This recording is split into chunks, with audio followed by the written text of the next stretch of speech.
আবার মৌলবাদ বা জঙ্গিবাদকে দেখতে চাই না, আমরা আবার সন্ত্রাসকে দেখতে চাই না। আমরা সত্যিকার অর্থে দেশে একটা সুস্থ, একটা উদারপন্থী গণতান্ত্রিক ব্যবস্থা দেখতে চাই। বাংলাদেশে মৌলবাদের উত্থান কোথা থেকে দেখলেন আবার নতুন করে? এই একই বয়ান দিয়ে বাংলাদেশে ফ্যাসিবাদ প্রতিষ্ঠা হয়েছে। শেখ হাসিনা 16 বছর ফ্যাসিস্ট শাসন চালাতে পেরেছে, এই মৌলবাদের কাজ ফেরি করে তারা চালাতে পেরেছে। এই মৌলবাদের কাজ ফেরি করে বাংলাদেশে গুম খুন হয়েছে। এই মৌলবাদের কাজ ফেরি করে বাংলাদেশে আয়নাঘর হয়েছে। এই মৌলবাদের কাজ ফেরি করে বাংলাদেশে বিচার বহির্ভূত হত্যা হয়েছে। হাজার হাজার মানুষকে হত্যা করা হয়েছে মৌলবাদের কাজ ব্যবহার করে। এই সরকারের আমলে আবার আপনি মৌলবাদের কাজ ফেরি করছেন। আপনার উদ্দেশ্য কি? আবার নতুন কোন আদলে ভারতীয় সাম্রাজ্যবাদকে বাংলাদেশে প্রতিষ্ঠা করা, এটা আপনার উদ্দেশ্য? আপনি এই বদমাইশটা, এই দেশদ্রোহী, এই ভারতীয় দালালটা, সে 5 বছর ভারতের কাছ থেকে পয়সা খেয়েছে, আওয়ামী লীগের কাছ থেকে পয়সা খেয়েছে, আবার ডিজিএফআই লোক তার কাছে হাতে গিয়ে টাকা তুলে দিয়ে আসছে প্রতি মাসে। বহুবার অনুরোধ করেছি জনাব তারেক রহমানকে যে আপনার সবার আগে দেশ, তারপর আপনার দলটাকে বাঁচাতে হলে দলের ভিতরের মির্জাফর এবং বেঈমানগুলোকে বের করেন। কিন্তু উনি এখনো যে পর্যন্ত নীরবে দিন কাটাচ্ছেন, মনে করছেন সব ঠিক হয়ে যাবে। আমি ওনার অবস্থা দেখে বুঝতে পারছি দলের উপর ওনার কোনো নিয়ন্ত্রণ নাই। এখনো জামাতের সাথে আমাদের ঐক্যের কোনো ঘোষণাই আসে নাই। মাত্র জামাতের আমির বরিশালে গেছেন ওনাদের একটি কর্মী সম্মেলনে, সেই উপলক্ষে আমাদের চরমোনাই মাদ্রাসায় আমাদের বিষয় হজরতের সাথে সাক্ষাৎ করতে গেছেন। এখনো চূড়ান্ত ঘোষণাই তো আমরা লক্ষ্য করলাম না, তাতেই আপনাদের এই অবস্থা শুরু হয়ে গেছে। এদেশের ইসলামপন্থীদের ক্ষমতায় আসার পিছনে সবচেয়ে বড় বাধা ছিল আওয়ামী লীগ এবং বিএনপি। আমি ব্যর্থহীন করতে বলতে চাই যে জামাত ইসলাম একটি ধর্মান্ধ, একটি উগ্রপন্থী দল। তারা ধর্মকে নিয়ে ব্যবসা করতে চায়। আর পরিষ্কার স্পষ্ট কথা আমি কয়েকদিন আগে বলেছিলাম যে যারা এই ধর্ম ব্যবসায়ী তারা ধার্মিক নয়, আর ধার্মিক তারাই যারা ধর্মভীরু এবং যারা আল্লাহকে ভয় করে। আসসালামু আলাইকুম রহমতুল্লাহ। সম্মানিত ভিউয়ার্স, মির্জা ফখরুল ইসলাম আলমগীরের আজকে দুইটা জিনিস বের হয়ে গেল। চরমোনাইয়ের সাথে যে প্রোগ্রাম করেছেন, যে পরামর্শ করেছেন, যে মিটিং করেছেন, যে রুদ্রতার বৈঠক করেছেন, তার মধ্যে দুইটা জিনিস প্রকাশিত হয়েছে এবং সেটা নিয়ে মানুষ হঠাৎ করে ট্রল করা শুরু করেছে। সারা বাংলাদেশের সকলে মিলে এই বিষয়টা নিয়ে ট্রল করা শুরু করেছে। প্রথম অবস্থাতে যে কথাটা মানুষের কাছে খুবই ট্রলের শিকার হচ্ছেন সেটা হচ্ছে ধর্ম ব্যবসা নিয়ে। কারণ আপনাদেরকে ভিডিও শুরুর আগে থেকে দেখিয়ে দিয়েছি, মির্জা ফখরুল ইসলাম আলমগীর তিনি বলেছেন কিন্তু যে কোরআনে রাজনীতি নেই, কোরআনে রাজনীতির কোনো উল্লেখযোগ্য প্রমাণ নেই। পরবর্তীতে হারুন সাহেব সে একই কথা বলেছেন, ধর্ম নিয়ে রাজনীতি শুরু করছে ধর্ম ব্যবসায়ীরা। তা সেক্ষেত্রে আমরা যে কথাটি বলতে পারি যে ধর্ম ব্যবসায়ীরা যদি রাজনীতি শুরু করতে পারে, আজকে মির্জা ফখরুল ইসলাম আলমগীরের যে বড় একটি প্রমাণ হয়ে গেল, তিনি যে কথাগুলো বললেন তার সাথে কি মানায়। আর আরেকটা জিনিস প্রমাণ হয়েছেন, সেটা হচ্ছে জামাত ইসলামের কারণে চরমোনাইয়ের গ্রহণযোগ্যতা আরও বেড়ে গিয়েছে। জামাত ইসলাম একটি পরশ পাথর, যে জিনিসটা নিয়ে আমি অনলাইনে আলোচনা হচ্ছে সেই বিষয়টি আপনাদেরকে বলছি।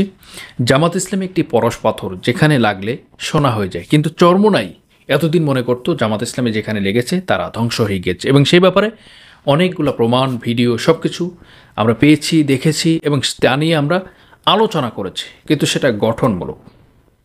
আজকে সেই ধারাবাহিকতায় দুইটা জিনিস পেলাম যে মির্জা ফখরুল ইসলাম আলমগীরের আসল চরিত্র ফাঁস হয়ে গিয়েছে। তিনি কোরআনকে নিজে অবমাননা করেছেন, সে বিষয়ে সেখানে আবার কোরআন এবং হাদিসের জ্ঞান অর্জন করা সে ব্যক্তিদের পাশে গিয়েছেন এবং তারা ধর্মভিত্তিক রাজনীতির কাছে গিয়েছেন।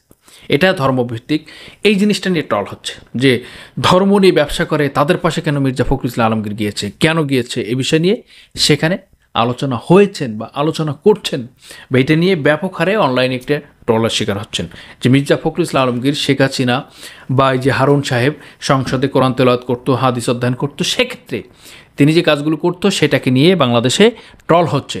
তারা ধর্ম নিয়ে ব্যবসা করছে, ধর্ম নিয়ে রাজনীতি করেছে, কিন্তু জামায়াত ইসলামী আন্দোলন তারা কখনো ধর্ম নিয়ে ব্যবসা করেনি। যদি ধর্ম নিয়ে ব্যবসা করতো তারা কখনো টুপি মাথায় দিতেন, কখনো শার্ট গায়ে দিতেন, কখনো গেঞ্জি গায়ে দিতেন, কখনো টুপি ছাড়া ময়দানে কাজ করতেন। আজকে কিন্তু তারা সে কাজটি কখনো করেননি। সুতরাং তারা ধর্ম ব্যবসা কোনো প্রকার করেনি, কিন্তু ধর্ম ব্যবসা করেছে আজকে মির্জা ফখরুল ইসলাম আলমগীর, সেটাকে তিনি প্রমাণ করেছেন। দ্বিতীয়টি হচ্ছে জামাত ইসলামী কেন এই চরমনাইতে যার কারণে চরমনাই গ্রহণযোগ্য পেয়েছে।